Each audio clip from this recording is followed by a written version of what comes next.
ਖਬਰਾਂ ਦੇ ਬੁਲੇਟਿਨ ਦੇ ਸਪਾਂਸਰ ਨੇ ਰੀਅਲਟਰ ਗੁਰਜਤਿੰਦਰ ਸਿੰਘ ਰੰਧਾਵਾ।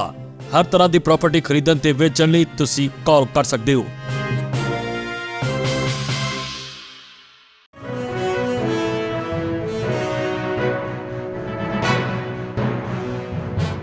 सत श्री अकाल, तुसी वेख रहे हो पंजाब मेल USA TV। मैं हाँ संजीव यश खन्ना।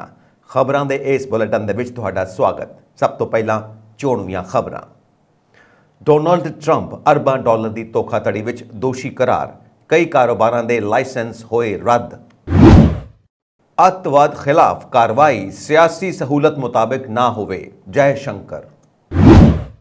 निज्जर दी हत्या नूं संगठित तरीके नाल अंजाम दिता गया। निज्जर हत्या मामले विच भारती कूटनीतिक मिशनां दे बाहर रोस प्रदर्शन।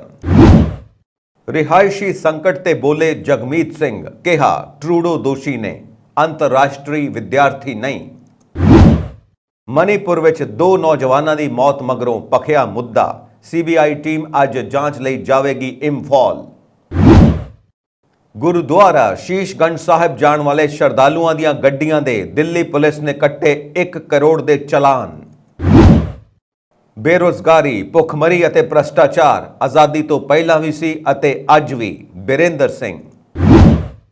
गैंगस्टरां ते अतवादियां विचाले गठजोड़ खिलाफ NIA दे पंजाब दे विच 30 थावां ते छापे। बुरे फसे साबका वित्त मंत्री मनप्रीत बादल खिलाफ गिरफ्तारी वारंट जारी। उत्तरी जोनल कौंसिल की मीटिंग विच CM मान ने चुक्या चंडीगढ़ का मुद्दा, पंजाब यूनिवर्सिटी मसले ते हरियाणा का विरोध। ते हुण इन्हां खबरां दा विस्तार ते होर बहुत सारियां खबरां भारत अते पंजाब की धरती तो।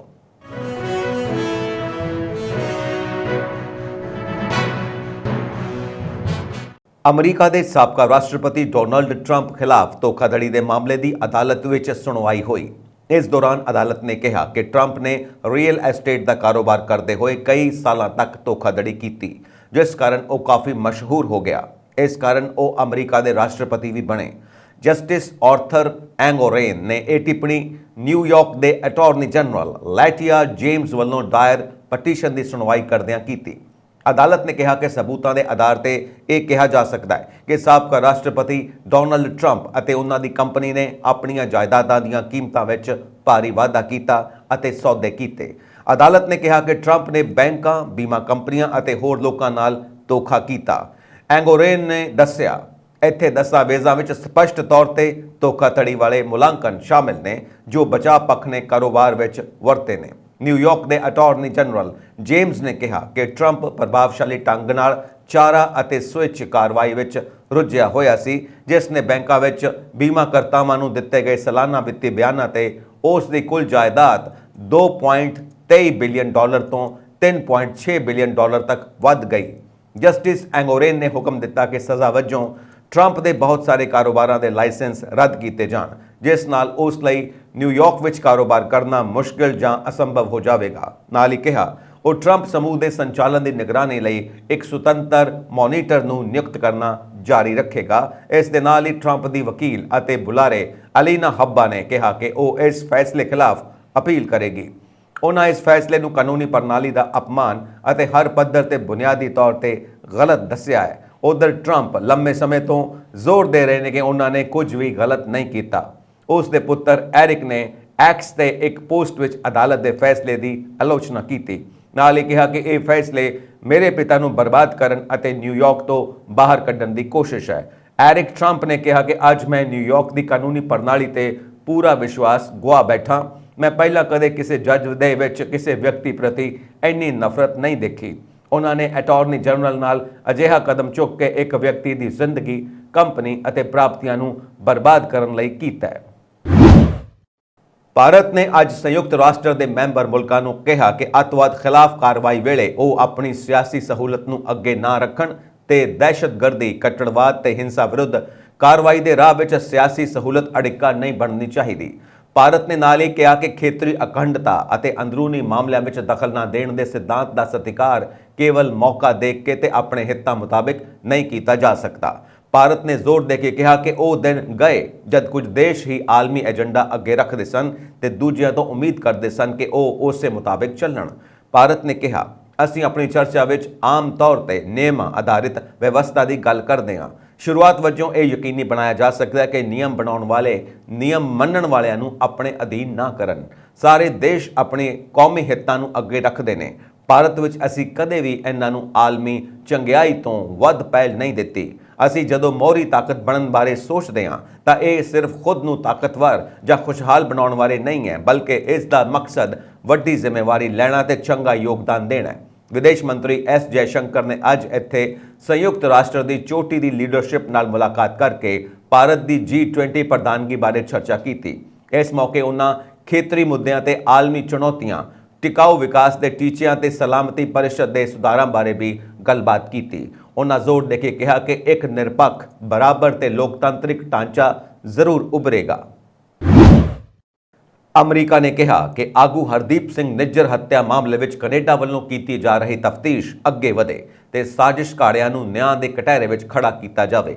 ਵਿਦੇਸ਼ ਮੰਤਰਾਲੇ ਨੇ ਪੱਤਰਕਾਰਾਂ ਨੂੰ ਦੱਸਿਆ, ਅਸੀਂ ਕੈਨੇਡੀਅਨ ਪ੍ਰਧਾਨ ਮੰਤਰੀ ਜਸਟਿਨ ਟਰੂਡੋ ਵੱਲੋਂ ਲਾਏ ਦੋਸ਼ਾਂ ਤੋਂ ਵੱਡੇ ਫਿਕਰਮੰਦ ਹਾਂ। ਅਸੀਂ ਆਪਣੇ ਕੈਨੇਡੀਅਨ ਭਾਈਵਾਲਾਂ ਦੇ ਸੰਪਰਕ ਵਿੱਚ ਹਾਂ। ਸਾਡਾ ਮੰਨਣਾ ਹੈ ਕਿ ਕੈਨੇਡਾ ਦੀ ਜਾਂਚ ਦਾ ਅੱਗੇ ਵਧਣਾ ਤੇ ਸਾਜ਼ਿਸ਼ ਘਾੜਿਆਂ ਨੂੰ ਨਿਆਂ ਦੇ ਕਟਹਿਰੇ ਵਿੱਚ ਖੜਾਉਣਾ ਅਹਿਮ ਹੈ। ਅਸੀਂ ਜਨਤਕ ਤੇ ਨਿੱਜੀ ਦੋਵਾਂ ਤਰੀਕਿਆਂ ਨਾਲ ਭਾਰਤ ਸਰਕਾਰ ਨੂੰ ਅਪੀਲ ਕਰ ਚੁੱਕੇ ਹਾਂ ਕਿ ਉਹ ਕੈਨੇਡੀਅਨ ਤਫਤੀਸ਼ ਵਿੱਚ ਸਹਿਯੋਗ ਕਰੇ। ਅਮਰੀਕੀ ਰੋਜ਼ਨਾਮਚੇ ਦੀ ਵਾਸ਼ਿੰਗਟਨ ਪੋਸਟ ਨੇ ਇੱਕ ਵੀਡੀਓ ਦੀ ਸਮੀਖਿਆ ਤੇ ਗਵਾਹਾਂ ਦੇ ਹਵਾਲੇ ਨਾਲ ਆਪਣੀ ਇੱਕ ਰਿਪੋਰਟ ਵਿੱਚ ਦਾਅਵਾ ਕੀਤਾ ਕਿ ਕੈਨੇਡਾ ਆਧਾਰਿਤ ਆਗੂ ਹਰਦੀਪ ਸਿੰਘ ਨਿੱਜਰ ਦੀ ਜੂਨ ਮਹੀਨੇ ਬ੍ਰਿਟਿਸ਼ ਕੋਲੰਬੀਆ ਦੇ ਗੁਰਦੁਆਰੇ ਦੇ ਬਾਹਰ ਹੋਈ ਹੱਤਿਆ ਵਿੱਚ ਘੱਟੋ-ਘੱਟ 6 ਵਿਅਕਤੀ ਤੇ 2 ਵਾਹਨ ਸ਼ਾਮਿਲ ਸਨ। ਨਿੱਜਰ ਦੇ ਕਤਲ ਦੀ ਵਾਰਦਾਤ ਗੁਰਦੁਆਰਾ ਦੇ CCTV ਕੈਮਰੇ ਵਿੱਚ ਰਿਕਾਰਡ ਹੋ ਗਈ ਸੀ ਤੇ ਰੋਜ਼ਨਾਮਚੇ ਦੀ ਰਿਪੋਰਟ ਮੁਤਾਬਕ ਇਸ ਦੀ ਵੀਡੀਓ ਤਫਤੀਸ਼ਕਾਰਾਂ ਨਾਲ ਸਾਂਝੀ ਕੀਤੀ ਗਈ ਸੀ। 1.5 ਮਿੰਟ ਦੀ ਇਸ ਵੀਡੀਓ ਵਿੱਚ ਗੁਰਦੁਆਰੇ ਦੇ ਬਾਹਰ ਪਾਰਕਿੰਗ ਸਪੇਸ ਵਿੱਚ ਸਲੇਟੀ ਰੰਗ ਦਾ ਪਿਕਅਪ ਟਰੱਕ ਆ ਕੇ ਰੁਕਦਾ ਹੈ। ਇਸ ਦੌਰਾਨ ਉੱਥੇ ਸਫੇਦ ਰੰਗ ਦੀ ਸਿਡਾਨ ਆਉਂਦੀ ਹੈ ਤੇ ਟਰੱਕ ਦੇ ਬਿਲਕੁਲ ਕੋਲ ਆ ਕੇ ਖੜਦੀ ਹੈ। ਇਸ ਦੌਰਾਨ ਟਰੱਕ ਰਫ਼ਤਾਰ ਫੜਦਾ ਹੈ ਤਾਂ ਸਿਡਾਨ ਵੀ ਉਸ ਦੇ ਨਾਲ ਹੋ ਤੁਰਦੀ ਹੈ। ਟਰੱਕ ਜਿਵੇਂ ਹੀ ਪਾਰਕਿੰਗ ਲਾਟ ਚੋਂ ਨਿਕਲਣ ਲੱਗਦਾ ਹੈ ਤਾਂ ਸਿਡਾਨ ਅੱਗੇ ਹੋ ਕੇ ਉਸ ਦਾ ਰਾਹ ਰੋਕ ਲੈਂਦੀ ਹੈ। ਇਸ ਦੌਰਾਨ 2 ਵਿਅਕਤੀ ਜਿਨ੍ਹਾਂ ਹੁੱਡੀਆਂ ਵਾਲੀਆਂ ਸਵੈਟ ਸ਼ਰਟਾਂ ਪਾਈਆਂ ਹੋਈਆਂ ਸਨ ਤੇ ਜੋ ਉੱਥੇ ਕਵਰਡ ਵੇਟਿੰਗ ਏਰੀਆ ਵਿੱਚ ਖੜੇ ਸਨ, ਟਰੱਕ ਵੱਲ ਵੱਧਦੇ ਨੇ। ਦੋਵਾਂ ਵੱਲੋਂ ਡਰਾਈਵਰ ਦੀ ਸੀਟ ਵੱਲ ਗੋਲੀਆਂ ਚਲਾਈਆਂ ਜਾਂਦੀਆਂ ਨੇ। ਮਗਰੋਂ ਸਿਡਾਨ ਉੱਥੋਂ ਰਫੂ ਚੱਕਰ ਹੋ ਜਾਂਦੀ ਹੈ। ਇਹ ਦੋਵੇਂ ਵਿਅਕਤੀ ਵੀ ਉਸੇ ਦਿਸ਼ਾ ਵਿੱਚ ਭੱਜਦੇ ਨੇ। ਜਾਂਚਕਾਰਾਂ ਨੇ ਅਜੇ ਤੱਕ ਇਹ ਜਨਤਕ ਨਹੀਂ ਕੀਤਾ ਕਿ ਸਫੇਦ ਸਿਡਾਨ ਨੂੰ ਕੌਣ ਚਲਾ ਰਿਹਾ ਸੀ ਤੇ ਇੱਕ ਹੋਰ ਕਾਰ ਵਿੱਚ ਸਵਾਰ 2 ਹੋਰ ਵਿਅਕਤੀ ਦਾ ਜ਼ਿਕਰ ਵੀ ਨਹੀਂ ਕੀਤਾ। ਰੋਜ਼ਨਾਮਚੇ ਨੇ ਕਿਹਾ ਕਿ ਇਸ ਪੂਰੀ ਘਟਨਾ ਨੂੰ ਜਿਵੇਂ ਕਿ ਪਹਿਲਾਂ ਰਿਪੋਰਟ ਕੀਤਾ ਗਿਆ ਸੀ ਤੋਂ ਵਧੇਰੇ ਸੰਗਠਿਤ ਤਰੀਕੇ ਨਾਲ ਅੰਜਾਮ ਦਿੱਤਾ ਗਿਆ ਹੈ। ਪ੍ਰਦਰਸ਼ਨਕਾਰੀਆਂ ਨੇ ਕੈਨੇਡਾ ਦੇ ਵੈਨਕੂਵਰ, ਓਟਾਵਾ ਤੇ ਟੋਰਾਂਟੋ ਵਿਚਲੇ ਭਾਰਤੀ ਕੂਟਨੀਤਿਕ ਮਿਸ਼ਨਾਂ ਦੇ ਬਾਹਰ ਇਕੱਠੇ ਹੋ ਕੇ ਰੋਸ ਪ੍ਰਦਰਸ਼ਨ ਕੀਤਾ। ਪ੍ਰਦਰਸ਼ਨਕਾਰੀਆਂ ਨੇ ਮੰਗ ਕੀਤੀ ਕਿ ਭਾਰਤ ਨਿੱਜਰ ਹੱਤਿਆ ਮਾਮਲੇ ਦੀ ਜਾਂਚ ਵਿੱਚ ਕੈਨੇਡਾ ਸਰਕਾਰ ਨੂੰ ਸਹਿਯੋਗ ਦੇਵੇ। ਡਾਊਨਟਾਊਨ ਵੈਨਕੂਵਰ ਵਿੱਚ ਭਾਰਤੀ ਕੌਂਸਲ ਜਨਰਲ ਦੇ ਦਫ਼ਤਰ ਬਾਹਰ 75 ਦੇ ਕਰੀਬ ਲੋਕ ਇਕੱਤਰ ਹੋਏ ਤੇ ਉਹਨਾਂ ਨਾਅਰੇਬਾਜ਼ੀ ਕੀਤੀ। ਵੈਨਕੂਵਰ ਪੁਲਿਸ ਨੇ 6 ਫॉर ਜਸਟਿਸ ਦੇ ਸੱਦੇ ਤੇ ਦਿੱਤੇ ਜਾਣ ਵਾਲੇ ਇਸ ਤਜਵੀਜ਼ਤ ਧਰਨੇ ਦੇ ਮੱਦੇਨਜ਼ਰ ਵੱਖ-ਵੱਖ ਥਾਈਂ ਰੋਕਾਂ ਲਾਈਆਂ ਸਨ। ਭਾਰਤੀ ਮਿਸ਼ਨਾਂ ਦੇ ਬਾਹਰ ਸਖਤ ਸੁਰੱਖਿਆ ਦੇ ਪ੍ਰਬੰਧ ਕੀਤੇ ਗਏ ਸਨ। ਇਸੇ ਤਰ੍ਹਾਂ ਟੋਰਾਂਟੋ ਤੇ ਓਟਾਵਾ ਵਿੱਚ ਵੀ ਭਾਰਤੀ ਹਾਈ ਕਮਿਸ਼ਨ ਦੇ ਸਾਹਮਣੇ 70 ਦੇ ਕਰੀਬ ਲੋਕਾਂ ਨੇ ਨਾਅਰੇਬਾਜ਼ੀ ਕਰਦਿਆਂ ਮੰਗ ਕੀਤੀ ਕਿ ਭਾਰਤ ਨਿੱਜਰ ਹੱਤਿਆ ਮਾਮਲੇ ਵਿੱਚ ਕੈਨੇਡੀਅਨ ਸਰਕਾਰ ਨੂੰ ਸਹਿਯੋਗ ਦੇਵੇ। ਹਰਦੀਪ ਸਿੰਘ ਨਿੱਜਰ ਦੀ ਹੱਤਿਆ ਕਾਰਨ ਪੈਦਾ ਹੋਏ ਕੂਟਨੀਤਿਕ ਵਿਵਾਦ ਦੇ ਮੱਦੇਨਜ਼ਰ ਕੈਨੇਡਾ ਨੇ ਭਾਰਤ ਵਿੱਚ ਆਪਣੇ ਨਾਗਰਿਕਾਂ ਲਈ ਟਰੈਵਲ ਐਡਵਾਈਜ਼ਰੀ ਨੂੰ ਅਪਡੇਟ ਕਰਦੇ ਹੋਏ ਉਹਨਾਂ ਨੂੰ ਚੌਕਸ ਰਹਿਣ ਅਤੇ ਸਾਵਧਾਨੀ ਵਰਤਣ ਲਈ ਕਿਹਾ। ਕੈਨੇਡੀਅਨ ਸਰਕਾਰ ਨੇ ਅਪਡੇਟ ਵਿੱਚ ਕਿਹਾ, ਕੈਨੇਡਾ ਅਤੇ ਭਾਰਤ ਵਿੱਚ ਹਾਲ ਹੀ ਦੇ ਘਟਨਾਕ੍ਰਮ ਦੇ ਸੰਦਰਭ ਦੇ ਵਿੱਚ ਸੋਸ਼ਲ ਮੀਡੀਆ ਤੇ ਕੈਨੇਡਾ ਪ੍ਰਤੀ ਵਿਰੋਧ ਪ੍ਰਦਰਸ਼ਨ ਅਤੇ ਕੁਝ ਨਕਾਰਾਤਮਕ ਭਾਵਨਾਵਾਂ ਸਾਹਮਣੇ ਆਈਆਂ ਨੇ। ਇਸ ਲਈ ਭਾਰਤ ਵਿਚਲੇ ਕੈਨੇਡਾ ਦੇ ਨਾਗਰਿਕ ਚੌਕਸ ਅਤੇ ਸਾਵਧਾਨ ਰਹਿਣ। ਕੈਨੇਡਾ ਵਿੱਚ ਸੰਸਦ ਮੈਂਬਰ ਅਤੇ ਸਰਕਾਰ ਵਿੱਚ ਨਿਊ ਡੈਮੋਕ੍ਰੈਟਿਕ ਪਾਰਟੀ ਦੇ ਆਗੂ ਜਗਮੀਤ ਸਿੰਘ ਨੇ ਪ੍ਰਧਾਨ ਮੰਤਰੀ ਜਸਟਿਨ ਟਰੂਡੋ ਦੀ ਆਲੋਚਨਾ ਕੀਤੀ ਹੈ। ਅਸਲ ਵਿੱਚ ਕੈਨੇਡਾ ਇਸ ਵੇਲੇ ਇੱਕ ਰਿਹਾਇਸ਼ੀ ਸੰਕਟ ਦਾ ਸਾਹਮਣਾ ਕਰ ਰਿਹਾ ਹੈ, ਜਿਸ ਦਾ ਕੈਨੇਡੀਅਨਾਂ, ਖਾਸ ਤੌਰ ਤੇ ਨੌਜਵਾਨਾਂ, ਅੰਤਰਰਾਸ਼ਟਰੀ ਵਿਦਿਆਰਥੀਆਂ ਅਤੇ ਘੱਟ ਆਮਦਨੀ ਵਾਲੇ ਪਰਿਵਾਰਾਂ ਤੇ ਕਾਫੀ ਪ੍ਰਭਾਵ ਪੈ ਰਿਹਾ ਹੈ। ਕੈਨੇਡੀਅਨ ਸੰਸਦ ਮੈਂਬਰ ਜਗਮੀਤ ਸਿੰਘ ਨੇ ਮੰਗਲਵਾਰ ਨੂੰ ਪ੍ਰਧਾਨ ਮੰਤਰੀ ਟਰੂਡੋ ਦੀ ਆਲੋਚਨਾ ਕਰਦੇ ਹੋਏ ਕਿਹਾ ਕਿ ਦੇਸ਼ ਵਿੱਚ ਰਿਹਾਇਸ਼ੀ ਸੰਕਟ ਲਈ ਉਹਨਾਂ ਤੇ ਦੋਸ਼ ਲਗਾਇਆ ਜਾਣਾ ਚਾਹੀਦਾ ਹੈ, ਨਾ ਕਿ ਅੰਤਰਰਾਸ਼ਟਰੀ ਵਿਦਿਆਰਥੀਆਂ ਤੇ। ਉਸਨੇ ਸੋਸ਼ਲ ਮੀਡੀਆ ਪਲੇਟਫਾਰਮ X ਤੇ ਲਿਖਿਆ ਕਿ ਜਸਟਿਨ ਟਰੂਡੋ ਦੇ ਰਿਹਾਇਸ਼ੀ ਸੰਕਟ ਨੇ ਵਿਦਿਆਰਥੀਆਂ ਨੂੰ ਘਰ ਲੱਭਣ ਲਈ ਸੰਘਰਸ਼ ਕਰਨ ਲਈ ਮਜਬੂਰ ਕੀਤਾ ਹੈ। ਵਿਦਿਆਰਥੀਆਂ ਨੂੰ ਦੋਸ਼ੀ ਠਹਿਰਾਉਣ ਦੀ ਬਜਾਏ ਫੌਰੀ ਹੱਲ ਲਾਗੂ ਕਰਨਾ ਚਾਹੀਦਾ ਹੈ। ਇਸ ਸਥਿਤੀ ਨਾਲ ਨਜਿੱਠਣ ਦੇ ਉਪਾਵਾਂ ਵਿੱਚ ਸਰਕਾਰ ਨੇ ਅੰਤਰਰਾਸ਼ਟਰੀ ਵਿਦਿਆਰਥੀਆਂ ਦੇ ਦਾਖਲੇ ਨੂੰ ਸੀਮਿਤ ਕਰਨ ਦਾ ਪ੍ਰਸਤਾਵ ਵੀ ਰੱਖਿਆ ਹੈ। ਹਾਲਾਂਕਿ ਜਗਮੀਤ ਸਿੰਘ ਨੇ ਇਸ ਨੂੰ ਹਾਸੋਹੀਣਾ ਫੈਸਲਾ ਦੱਸਿਆ। ਐਨਡੀਪੀ ਦੇ ਸੰਸਦ ਮੈਂਬਰ ਨੇ ਕਿਹਾ ਕਿ ਗੰਭੀਰ ਰਿਹਾਇਸ਼ੀ ਸੰਕਟ ਦਾ ਸਾਹਮਣਾ ਕਰਦੇ ਹੋਏ ਟਰੂਡੋ ਅੰਤਰਰਾਸ਼ਟਰੀ ਵਿਦਿਆਰਥੀਆਂ ਤੇ ਪਾਬੰਦੀ ਦੀ ਗੱਲ ਕਰ ਰਹੇ ਨੇ। ਇਹ ਹਾਸੋਹੀਣਾ ਹੈ। ਜਗਮੀਤ ਨੇ ਟਰੂਡੋ ਨੂੰ ਪ੍ਰਸਤਾਵ ਦਿੱਤਾ ਕਿ ਵਿਦਿਅਕ ਸੰਸਥਾਵਾਂ ਨੂੰ ਆਪਣੇ ਵਿਦਿਆਰਥੀਆਂ ਨੂੰ ਬਰਕਰਾਰ ਰੱਖਣ ਦੀ ਯੋਜਨਾ ਬਣਾਉਣੀ ਚਾਹੀਦੀ ਹੈ। ਹਾਲ ਹੀ ਵਿੱਚ ਵੱਡੀ ਗਿਣਤੀ ਵਿੱਚ ਭਾਰਤੀ ਵਿਦਿਆਰਥੀ ਵੀ ਪ੍ਰਭਾਵਿਤ ਹੋਏ ਨੇ। ਇਨ੍ਹਾਂ ਵਿੱਚੋਂ ਕੁਝ ਵਿਦਿਆਰਥੀ ਸਮੂਹ ਜਿਨ੍ਹਾਂ ਵਿੱਚੋਂ ਜ਼ਿਆਦਾਤਰ ਭਾਰਤ ਦੇ ਸਨ, ਉਹਨਾਂ ਨੇ ਵੀ ਉਚਿਤ ਰਿਹਾਇਸ਼ੀ ਸਹੂਲਤਾਂ ਦੀ ਮੰਗ ਨੂੰ ਲੈ ਕੇ ਆਪਣੇ ਕੈਂਪਸ ਦੇ ਬਾਹਰ ਵਿਰੋਧ ਪ੍ਰਦਰਸ਼ਨ ਕੀਤਾ ਸੀ। ਮਣੀਪੁਰ ਦੇ ਮੁੱਖ ਮੰਤਰੀ ਐਨ ਬਿਰੇਨ ਸਿੰਘ ਨੇ ਕਿਹਾ ਕਿ ਸੀਬੀਆਈ ਦੇ ਡਾਇਰੈਕਟਰ ਨਾਲ ਇੱਕ ਵਿਸ਼ੇਸ਼ ਟੀਮ 6 ਜੁਲਾਈ ਤੋਂ ਲਾਪਤਾ ਹੋਏ 2 ਨੌਜਵਾਨਾਂ ਦੇ ਕਤਲ ਮਾਮਲੇ ਦੀ ਜਾਂਚ ਕਰਨ ਲਈ ਬੁੱਧਵਾਰ ਨੂੰ ਇੰਫਾਲ ਪਹੁੰਚੇਗਾ। ਦੋਹਾਂ ਲਾਪਤਾ ਨੌਜਵਾਨਾਂ ਦੀਆਂ ਲਾਸ਼ਾਂ ਦੀਆਂ ਤਸਵੀਰਾਂ ਸੋਸ਼ਲ ਮੀਡੀਆ ਤੇ ਆਉਣ ਮਗਰੋਂ ਸੂਬੇ ਵਿੱਚ ਵਿਦਿਆਰਥੀਆਂ ਨੇ ਵਿਰੋਧ ਪ੍ਰਦਰਸ਼ਨ ਕੀਤਾ। ਇਹ ਤਸਵੀਰਾਂ ਸੋਮਵਾਰ ਨੂੰ ਸੋਸ਼ਲ ਮੀਡੀਆ ਤੇ ਆਈਆਂ ਸਨ। ਅਧਿਕਾਰੀਆਂ ਨੇ ਦੱਸਿਆ ਕਿ ਜੁਲਾਈ ਵਿੱਚ ਅਗਵਾ ਕੀਤੇ ਗਏ 2 ਨੌਜਵਾਨਾਂ ਦੇ ਕਤਲ ਖਿਲਾਫ ਪ੍ਰਦਰਸ਼ਨ ਕਰ ਰਹੇ ਲੋਕਾਂ ਨੂੰ ਖਦੇੜਨ ਲਈ ਪੁਲਿਸ ਨੇ ਮੰਗਲਵਾਰ ਨੂੰ ਇੰਫਾਲ ਘਾਟੀ ਵਿੱਚ ਹੰਝੂ ਗੈਸ ਦੇ ਗੋਲੇ ਛੱਡੇ ਅਤੇ ਲਾਠੀਚਾਰਜ ਕੀਤਾ, ਜਿਸ ਵਿੱਚ 45 ਵਿਦਿਆਰਥੀ ਜ਼ਖਮੀ ਹੋ ਗਏ। ਜ਼ਖਮੀਆਂ ਵਿੱਚ ਕਈ ਕੁੜੀਆਂ ਵੀ ਸ਼ਾਮਿਲ ਨੇ। ਮੁੱਖ ਮੰਤਰੀ ਸਿੰਘ ਨੇ ਸੋਸ਼ਲ ਮੀਡੀਆ ਪਲੇਟਫਾਰਮ ਐਕਸ ਤੇ ਪੋਸਟ ਕੀਤਾ ਕਿ ਲਾਪਤਾ ਵਿਦਿਆਰਥੀਆਂ ਦੀ ਦੁਖਦ ਮੌਤ ਬਾਰੇ ਜੋ ਨਿਰਾਸ਼ਾਜਨਕ ਖਬਰ ਆਈ ਹੈ, ਉਸ ਦੇ ਸੰਦਰਭ ਦੇ ਵਿੱਚ ਮੈਂ ਸੂਬੇ ਦੇ ਲੋਕਾਂ ਨੂੰ ਭਰੋਸਾ ਦਿੰਦਾ ਕਿ ਸੂਬਾ ਅਤੇ ਕੇਂਦਰ ਸਰਕਾਰ ਅਪਰਾਧੀਆਂ ਨੂੰ ਫੜਨ ਲਈ ਮਿਲ ਕੇ ਕੰਮ ਕਰ ਰਹੀ ਹੈ। ਉਹਨਾਂ ਕਿਹਾ ਕਿ ਇਸ ਮਹੱਤਵਪੂਰਨ ਜਾਂਚ ਨੂੰ ਅੱਗੇ ਵਧਾਉਣ ਲਈ ਸੀਬੀਆਈ ਡਾਇਰੈਕਟਰ ਮਾਹਰ ਟੀਮ ਨਾਲ ਵਿਸ਼ੇਸ਼ ਉਡਾਨ ਰਾਹੀਂ ਇੰਫਾਲ ਆਉਣਗੇ। ਉਹਨਾਂ ਕਿਹਾ ਕਿ ਉਹ ਕਤਲ ਦੇ ਦੋਸ਼ੀਆਂ ਨੂੰ ਫੜਨ ਲਈ ਕੇਂਦਰੀ ਗ੍ਰਹਿ ਮੰਤਰੀ ਅਮਿਤ ਸ਼ਾਹ ਨਾਲ ਲਗਾਤਾਰ ਸੰਪਰਕ ਵਿੱਚ ਨੇ। ਦੱਸ ਦਈਏ ਕਿ 6 ਜੁਲਾਈ ਤੋਂ ਲਾਪਤਾ ਵਿਦਿਆਰਥੀਆਂ ਦੀ ਪਛਾਣ ਫਿਜ਼ਾਮ ਹੇਮਜੀਤ ਉਮਰ 20 ਸਾਲ ਅਤੇ ਹਿਜ਼ਾਮ ਲੇਥੋਇੰਗੋਮਾਂਬੀ ਉਮਰ 17 ਸਾਲ ਵਜੋਂ ਹੋਈ ਹੈ। ਇਹਨਾਂ ਵਿਦਿਆਰਥੀਆਂ ਦੀਆਂ 2 ਤਸਵੀਰਾਂ ਸੋਮਵਾਰ ਰਾਤ ਸੋਸ਼ਲ ਮੀਡੀਆ ਤੇ ਆਈਆਂ। ਇਹਨਾਂ ਚੋਂ ਇੱਕ ਤਸਵੀਰ ਵਿੱਚ ਵਿਦਿਆਰਥੀ 2 ਹਥਿਆਰਬੰਦ ਵਿਅਕਤੀਆਂ ਨਾਲ ਨਜ਼ਰ ਆ ਰਹੇ ਨੇ ਅਤੇ ਦੂਜੀ ਤਸਵੀਰ ਵਿੱਚ 2 ਲਾਸ਼ਾਂ ਨਜ਼ਰ ਆ ਰਹੀਆਂ ਨੇ। ਉਹਨਾਂ ਦੇ ਫੋਨ ਦੀ ਆਖਰੀ ਲੋਕੇਸ਼ਨ ਚੁਰਾਂਚਦਾਪੁਰ ਅਤੇ ਜ਼ਿਲ੍ਹੇ ਦੇ ਲਮਦਾਨ ਵਿੱਚ ਮਿਲੀ ਸੀ। ਮਣੀਪੁਰ ਵਿੱਚ ਮਈ ਦੀ ਸ਼ੁਰੂਆਤ ਤੋਂ ਹੀ ਜਾਤੀ ਹਿੰਸਾ ਜਾਰੀ ਹੈ। ਅਨੁਸੂਚਿਤ ਜਨਜਾਤੀ ਦੇ ਦਰਜੇ ਦੀ ਮੈਤੋਈ ਭਾਈਚਾਰੇ ਦੀ ਮੰਗ ਦੇ ਵਿਰੋਧ ਵਿੱਚ ਪਹਾੜੀ ਜ਼ਿਲ੍ਹਿਆਂ ਵਿੱਚ 3 ਮਈ ਨੂੰ ਕਬਾਇਲੀ ਏਕਤਾ ਮਾਰਚ ਤੋਂ ਬਾਅਦ ਰਾਜ ਵਿੱਚ ਜਾਤੀ ਹਿੰਸਾ ਭੜਕ ਗਈ ਸੀ। ਹਿੰਸਾ ਦੀਆਂ ਘਟਨਾਵਾਂ ਵਿੱਚ ਹੁਣ ਤੱਕ 175 ਤੋਂ ਵੱਧ ਲੋਕਾਂ ਦੀ ਮੌਤ ਹੋ ਚੁੱਕੀ ਹੈ ਅਤੇ ਸੈਂਕੜੇ ਲੋਕ ਜ਼ਖਮੀ ਹੋ ਚੁੱਕੇ ਨੇ। ਮਣੀਪੁਰ ਦੀ ਇੰਫਾਲ ਘਾਟੀ ਵਿੱਚ 2 ਨੌਜਵਾਨਾਂ ਦੇ ਕਤਲ ਦੇ ਖਿਲਾਫ ਪ੍ਰਦਰਸ਼ਨ ਕਰ ਰਹੀ ਭੀੜ ਤੇ ਪੁਲਿਸ ਨੇ ਮੰਗਲਵਾਰ ਨੂੰ ਹੰਝੂ ਗੈਸ ਦੇ ਗੋਲੇ ਛੱਡੇ ਅਤੇ ਲਾਠੀਚਾਰਜ ਕੀਤਾ, ਜਿਸ ਵਿੱਚ 30 ਤੋਂ ਜ਼ਿਆਦਾ ਵਿਦਿਆਰਥੀ ਜ਼ਖਮੀ ਹੋ ਗਏ। ਅਧਿਕਾਰੀਆਂ ਨੇ ਇਹ ਜਾਣਕਾਰੀ ਦਿੱਤੀ। ਅਧਿਕਾਰੀਆਂ ਮੁਤਾਬਕ ਜ਼ਖਮੀਆਂ ਵਿੱਚ ਜ਼ਿਆਦਾਤਰ ਕੁੜੀਆਂ ਨੇ। ਇਹਨਾਂ ਦੋਵਾਂ ਨੌਜਵਾਨਾਂ ਨੂੰ ਜੁਲਾਈ ਵਿੱਚ ਕਥਿਤ ਤੌਰ ਤੇ ਅਗਵਾ ਕੀਤਾ ਗਿਆ ਸੀ। 2 ਨੌਜਵਾਨਾਂ ਦੀਆਂ ਲਾਸ਼ਾਂ ਦੀਆਂ ਤਸਵੀਰਾਂ ਮੀਡੀਆ ਤੇ ਵਾਇਰਲ ਹੋਣ ਦੇ ਕੁਝ ਘੰਟਿਆਂ ਬਾਅਦ ਇੰਫਾਲ ਸਥਿਤ ਸਕੂਲਾਂ ਅਤੇ ਕਾਲਜਾਂ ਦੇ ਵਿਦਿਆਰਥੀਆਂ ਨੇ ਵਿਰੋਧ ਰੈਲੀਆਂ ਕੱਢੀਆਂ ਅਤੇ ਕਤਲ ਵਿੱਚ ਸ਼ਾਮਿਲ ਲੋਕਾਂ ਦੀ ਗ੍ਰਿਫਤਾਰੀ ਦੀ ਮੰਗ ਕੀਤੀ। ਪ੍ਰਦਰਸ਼ਨਕਾਰੀਆਂ ਦੀ ਇੰਫਾਲ ਪੂਰਬੀ ਜ਼ਿਲ੍ਹੇ ਦੇ ਸੰਜੇਨ ਤੌਂਗ ਨੇੜੇ ਪੁਲਿਸ ਦੇ ਨਾਲ ਝੜਪ ਹੋ ਗਈ, ਜਦੋਂ ਸੁਰੱਖਿਆ ਫੋਰਸ ਨੇ ਉਹਨਾਂ ਦੇ ਇੱਥੇ ਮੁੱਖ ਮੰਤਰੀ ਦਫ਼ਤਰ ਵੱਲ ਵਧਣ ਤੇ ਰੋਕ ਲਗਾਈ।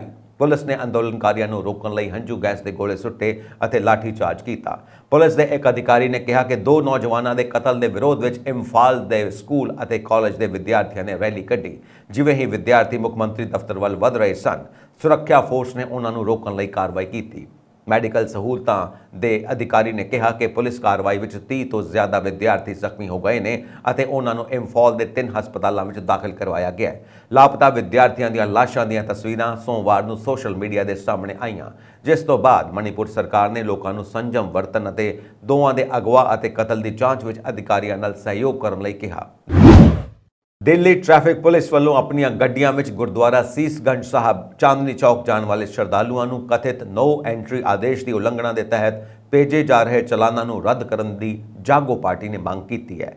ਜਾਗੋ ਪਾਰਟੀ ਦੇ ਇੰਟਰਨੈਸ਼ਨਲ ਪ੍ਰਧਾਨ ਮਨਜੀਤ ਸਿੰਘ ਜੀਕੇ ਨੇ ਇਸ ਸੰਬੰਧੀ ਦਿੱਲੀ ਪੁਲਿਸ ਕਮਿਸ਼ਨਰ ਸੰਜੇ ਅਰੋੜਾ ਨੂੰ ਪੱਤਰ ਲਿਖਿਆ। ਇਸ ਪੱਤਰ ਵਿੱਚ ਗੁਰਦੁਆਰਾ ਸੀਸਗੰਜ ਸਾਹਿਬ ਦੀ ਕਾਰ ਪਾਰਕਿੰਗ ਵਿੱਚ ਜਾਣ ਵਾਲੀਆਂ ਗੱਡੀਆਂ ਦੇ ਮਾਲਕਾਂ ਨੂੰ ਦਿੱਲੀ ਟ੍ਰੈਫਿਕ ਪੁਲਿਸ ਵੱਲੋਂ ਭੇਜੇ ਗਏ ਕਥਿਤ ਨੋ ਐਂਟਰੀ ਚਲਾਨ ਰੱਦ ਕਰਨ ਅਤੇ ਗੁਰਦੁਆਰਾ ਸਾਹਿਬ ਦੇ ਬਾਹਰ ਨੋ ਐਂਟਰੀ ਜ਼ੋਨ ਹਟਾਉਣ ਦੀ ਮੰਗ ਕੀਤੀ ਹੈ। ਜੀਕੇ ਨੇ ਪੁਲਿਸ ਕਮਿਸ਼ਨਰ ਨੂੰ ਲਿਖੇ ਪੱਤਰ ਵਿੱਚ ਦੱਸਿਆ ਕਿ ਦਿੱਲੀ ਦੇ ਚਾਂਦਨੀ ਚੌਕ ਸਥਿਤ ਨਵੇਂ ਪਾਤਸ਼ਾਹ ਦੇ ਸ਼ਹੀਦੀ ਅਸਥਾਨ ਗੁਰਦੁਆਰਾ ਸੀਸਗੰਜ ਸਾਹਿਬ ਦੇ ਦਰਸ਼ਨ ਲਈ ਰੋਜ਼ਾਨਾ ਆਪਣੀਆਂ ਗੱਡੀਆਂ ਵਿੱਚ ਆਉਣ ਵਾਲੀਆਂ ਸੰਗਤਾਂ ਨੂੰ ਪੁਲਿਸ ਵੱਲੋਂ ਰੋਕਿਆ ਜਾ ਰਿਹਾ ਹੈ। ਕਥਿਤ ਨੋ ਐਂਟਰੀ ਆਦੇਸ਼ ਦੀ ਉਲੰਘਣਾ ਦੇ ਕਾਰਨ ਦਿੱਲੀ ਟ੍ਰੈਫਿਕ ਪੁਲਿਸ ਵੱਲੋਂ 20,000 ਰੁਪਏ ਦੇ ਜੁਰਮਾਨੇ ਦੇ ਚਲਾਨ ਭੇਜੇ ਜਾ ਰਹੇ ਨੇ। ਲਗਭਗ 1 ਕਰੋੜ ਰੁਪਏ ਦੇ ਅਜਿਹੇ ਚਲਾਨ ਸ਼ਰਧਾਲੂਆਂ ਰਾਹੀਂ ਸਾਡੇ ਤੱਕ ਪਹੁੰਚ ਚੁੱਕੇ ਨੇ। ਇਸ ਵਿੱਚ 2 ਪਹੀਆ ਤੋਂ 4 ਪਹੀਆ ਗੱਡੀਆਂ ਦੇ ਚਲਾਨ ਵੀ ਸ਼ਾਮਿਲ ਨੇ। ਉਹਨਾਂ ਇੱਕ ਪਾਸੇ ਦੇਸ਼ ਦੇ ਪ੍ਰਧਾਨ ਮੰਤਰੀ ਸ਼੍ਰੀ ਨਰਿੰਦਰ ਮੋਦੀ ਨੇ ਅਪ੍ਰੈਲ 2023 ਵਿੱਚ ਲਾਲ ਕਿਲੇ ਦੇ ਮੈਦਾਨ ਵਿੱਚ ਸ਼੍ਰੀ ਗੁਰੂ ਤੇਗ ਬਹਾਦਰ ਸਾਹਿਬ ਜੀ ਦੇ 400ਵੇਂ ਪ੍ਰਕਾਸ਼ ਪੁਰਬ ਸਮਾਗਮ ਵਿੱਚ ਸ਼ਿਰਕਤ ਕਰਦਿਆਂ ਸ਼੍ਰੀ ਗੁਰੂ ਤੇਗ ਬਹਾਦਰ ਸਾਹਿਬ ਜੀ ਬਾਰੇ ਕਿਹਾ ਸੀ ਕਿ ਇਹ ਲਾਲ ਕਿਲਾ ਇੰਨੇ ਕਾਲਖੰਡਾਂ ਦਾ ਗਵਾਹ ਰਿਹਾ ਹੈ। ਇੰਨੇ ਗੁਰੂ ਤੇਗ ਬਹਾਦਰ ਜੀ ਦੀ ਸ਼ਹਾਦਤ ਵੀ ਵੇਖੀ ਹੈ। ਗੁਰੂ ਤੇਗ ਬਹਾਦਰ ਸਾਹਿਬ ਔਰੰਗਜ਼ੇਬ ਦੀ ਜ਼ਾਲਮ ਸੋਚ ਦੇ ਸਾਹਮਣੇ ਚਟਾਨ ਵਾਂਗ ਖੜੇ ਸਨ। ਔਰੰਗਜ਼ੇਬ ਅਤੇ ਉਸ ਦੇ ਜ਼ਾਲਮਾਂ ਨੇ ਸਿਰ ਧੜ ਤੋਂ ਵੱਖ ਕਰ ਦਿੱਤੇ ਹੋਣ ਪਰ ਉਹ ਸਾਨੂੰ ਸਾਡੇ ਸੱਭਿਆਚਾਰ ਤੋਂ ਵੱਖ ਨਹੀਂ ਕਰ ਸਕੇ।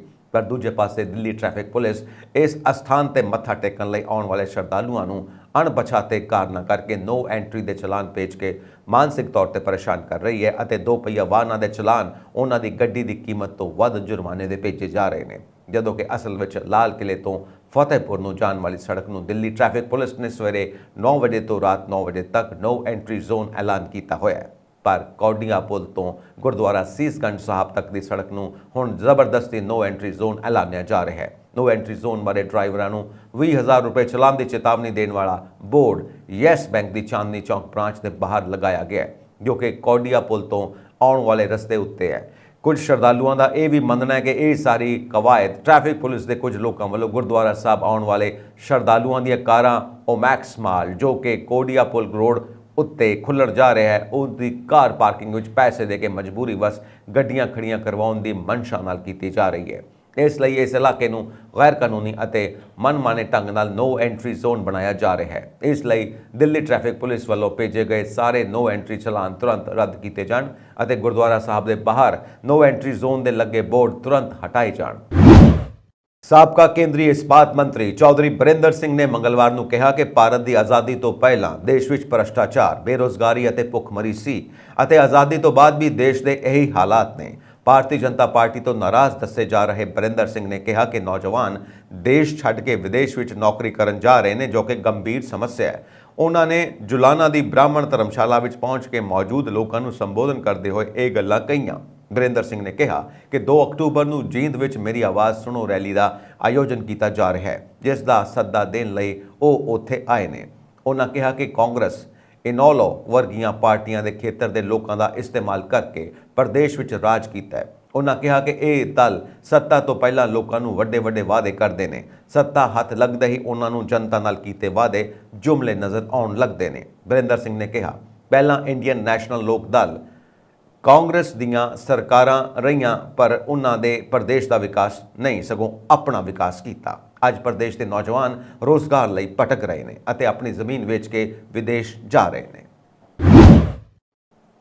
ਕੌਮੀ ਜਾਂਚ ਏਜੰਸੀ ਨੇ ਅੱਜ ਅੱਤਵਾਦੀਆਂ ਤੇ ਗੈਂਗਸਟਰਾਂ ਦੇ ਗੱਠਜੋੜ ਖਿਲਾਫ ਦੇਸ਼ ਭਰ ਦੇ ਵਿੱਚ 51 ਤੋਂ ਵੱਧ ਟਿਕਾਣਿਆਂ ਤੇ ਛਾਪੇ ਮਾਰੇ। ਏਜੰਸੀ ਨੇ ਪੰਜਾਬ ਦੇ ਵਿੱਚ 30, ਰਾਜਸਥਾਨ ਵਿੱਚ 13, ਹਰਿਆਣਾ ਵਿੱਚ 10 ਅਤੇ ਦਿੱਲੀ ਵਿੱਚ 2 ਥਾਵਾਂ ਅਤੇ ਯੂਪੀ ਵਿੱਚ ਵੀ ਤਲਾਸ਼ੀ ਲਈ। NIA ਦੇ ਅਧਿਕਾਰੀ ਨੇ ਕਿਹਾ, ਗੈਂਗਸਟਰਾਂ ਅੱਤਵਾਦੀ ਸਬੰਧਾਂ ਨਾਲ ਜੁੜੇ 3 ਮਾਮਲਿਆਂ ਵਿੱਚ ਛਾਪੇ ਮਾਰੇ ਗਏ ਨੇ। ਬਠਿੰਡਾ ਤੋਂ ਮਨੋਜ ਸ਼ਰਮਾ ਮੁਤਾਬਿਕ NIA ਨੇ ਬਠਿੰਡਾ ਦੇ ਪਿੰਡ ਜੇਠੂਕੇ ਵਿੱਚ ਗੁਰਪ੍ਰੀਤ ਸਿੰਘ ਉਰਫ ਗੁਰੀ ਦੇ ਘਰ ਛਾਪਾ ਮਾਰਿਆ। NIA ਦੀ ਦੂਜੀ ਟੀਮ ਵੱਲੋਂ ਗੈਂਗਸਟਰ ਹੈਰੀ ਮੋੜ ਦੇ ਮੋੜ ਪਿੰਡ ਵਿੱਚ ਛਾਪੇਮਾਰੀ ਕੀਤੀ ਗਈ। ਪਟਿਆਲਾ ਤੋਂ ਸਰਬਜੀਤ ਪੰਗੂ ਮੁਤਾਬਿਕ ਜ਼ਿਲ੍ਹੇ ਦੇ ਪਿੰਡ ਖੈਰਪੁਰ ਜੱਟਾਂ ਵਿਖੇ ਅੱਜ ਤੜਕੇ NIA ਦੀ ਟੀਮ ਵੱਲੋਂ ਛਾਪੇ ਮਾਰੇ ਗਏ ਤੇ ਉਸ ਉਪਰੰਤ ਤਲਾਸ਼ੀ ਮੁਹਿੰਮ ਖਤਮ ਕਰ ਦਿੱਤੀ ਗਈ ਤੇ ਟੀਮ ਵਾਪਸ ਚਲੀ ਗਈ। ਉਹਨਾਂ ਦਾ ਨਿਸ਼ਾਨਾ ਦੱਸੇ ਜਾਂਦੇ ਇਸ ਪਿੰਡ ਦੇ ਨੰਬਰਦਾਰ ਦੇ ਪੁੱਤ ਜਗਜੋਤ ਸਿੰਘ ਨੂੰ ਵੀ ਟੀਮ ਨਾਲ ਲੈ ਕੇ ਨਹੀਂ ਗਈ। ਸ਼ੇਰਪੁਰ ਤੋਂ ਬੀਰਬਲ ਰਿਸ਼ੀ ਮੁਤਾਬਿਕ ਇਸ ਬਲਾਕ ਦੇ ਪਿੰਡ ਮੂਲੋਵਾਲ ਵਿੱਚ ਵੀ NIA ਨੇ ਛਾਪਾ ਮਾਰਿਆ। ਮੋਗਾ ਤੋਂ ਮਹਿੰਦਰ ਸਿੰਘ ਰਤੀਆ ਮੁਤਾਬਿਕ ਏਜੰਸੀ ਨੇ ਪਿੰਡ ਪਖਤੂਪੁਰਾ ਵਿੱਚ ਛਾਪਾ ਮਾਰਿਆ।